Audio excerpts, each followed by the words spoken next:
who understood and supported the national security and development agenda. And this is a long-term program. It's educational, it's a long-term program, and we are quite lucky that we have this college.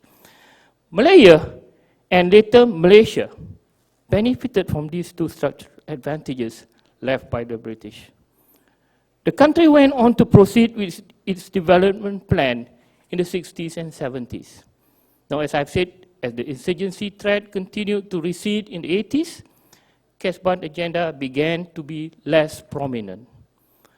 The external threat perceived following the fall in Vietnam in 1975 demanded that the military switch its readiness mode from counterinsurgency to conventional warfare mode. This led to the reduction in terms of civil-military interaction insofar as internal security is concerned. The military involvement in contributing to the unity and cohesiveness of national administration, however, still continued, despite the less interaction that's going on. But the military still contributes to this cohesiveness and national administration of the nation. Selected civil servants were sent to attend military courses appropriate to their grades at various military training centers, with the view of instilling them discipline and awareness on matters related to national security. Military officers were also sent for courses at National Institute of Public Administration and other civil service institutions to gain practical insight as to how the civil service performed its role in administering the country. This arrangement helped to continually nurture the spirit of cooperation and understanding of each other's roles that were forged during the Casban years. Now, towards the end of the decade, just before the end of the Cold War, and the post-Cold War period coincided with a period of rapid economic development in Malaysia. As the period progressed, the national focus was shifted toward economic growth and the development of the private sector. Coupled with the diminished threat of insurgency, the country experienced a period of unprecedented peace and stability. Security issue was no longer at the forefront, and the primary role of the military was reduced to just training for war and peacekeeping operation. During the first decade of the 21st century, two major international developments helped to shape new roles for the military. Firstly, the 9/11 incident and the Bali bombing, which were perpetrated and inspired by Al-Qaeda, that jolted the world into a new security quagmire.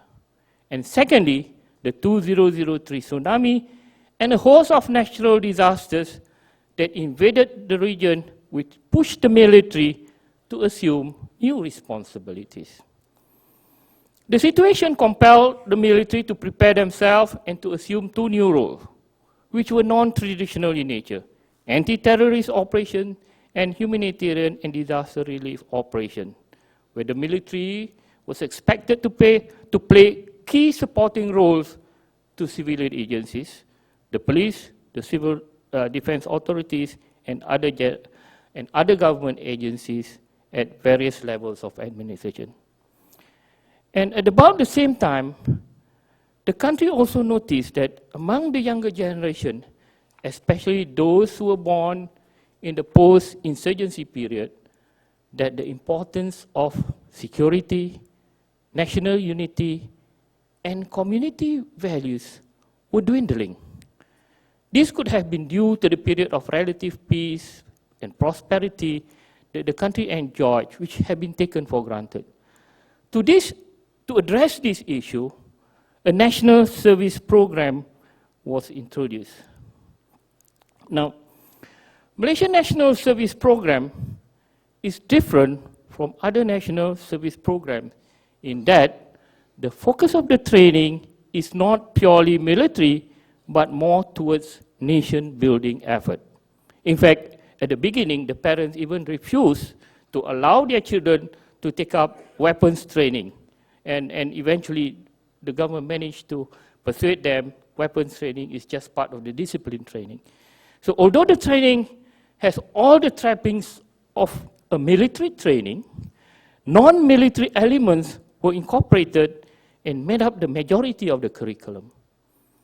The running of national service training in Malaysia is placed under civilian administration and distinctively separated from the three services of the armed forces, even though it is placed under the Ministry of Defense. The majority of the instructors, however, are from the military, and they are assisted by officers from other government ministries who provide instructions in the non-military component of the training. This, what we call hybrid approach to national service training, requires close coordination and again, almost seamless cooperation between the military and the civil sector. In this respect, it is argued that the country's past experience and the already embedded culture of unity of effort in civil-military relations has enabled the program to be successfully implemented. Maintaining a large standing military in the 21st century is expensive and would impose a heavy financial burden on small countries like Malaysia. And we are very much aware of that. It also ties down valuable manpower which could be gainfully employed in another sectors. Right now, Malaysia has a population of 30 million, but 10% of our labor force, that's about 3 million, are sourced from overseas. So this is the problem that we have. So to mitigate this issue, the Malaysian government decided to embark on a program where military resources are employed to assist the government in, among others, assisting the police in the maintenance of internal security, rehabilitation of prisoners, and the training of police personnel. And this is nationally known as National Blue Ocean Strategy. The program is placed directly under the Prime Minister's department. Like other earlier civil military endeavors, the military in this case continues to play an important supporting role, providing not only trained manpower, but also strategic advice and consultation. It was recently reported that the government has saved hundreds of millions of ringgit through this program since it started in 2010. Now, in conclusion, I would say that successful integration of military and civilian professions to achieve national security and development objective requires deliberate planning and effort. One of the challenges in achieving successful civil-military integration is to get all the agencies involved to understand each other's roles and tasks. And the principle of civilian democratic control and the setting of agenda is of paramount importance. Malaysia is fortunate in this respect.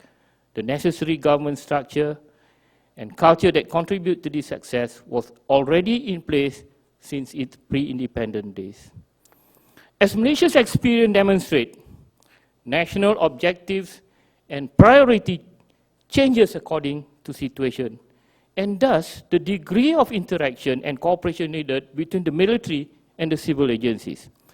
The state of good civil-military relations, however, must continually be maintained and nurtured. Like all arms cooperation at army level, for those in the army know what it is, or inter-service cooperation at armed forces level, I would argue that inter-agency cooperation between the military and the civilian is similarly important at the national level. With that, ladies and gentlemen, I'll end my short 15 minutes presentation. Thank you very much.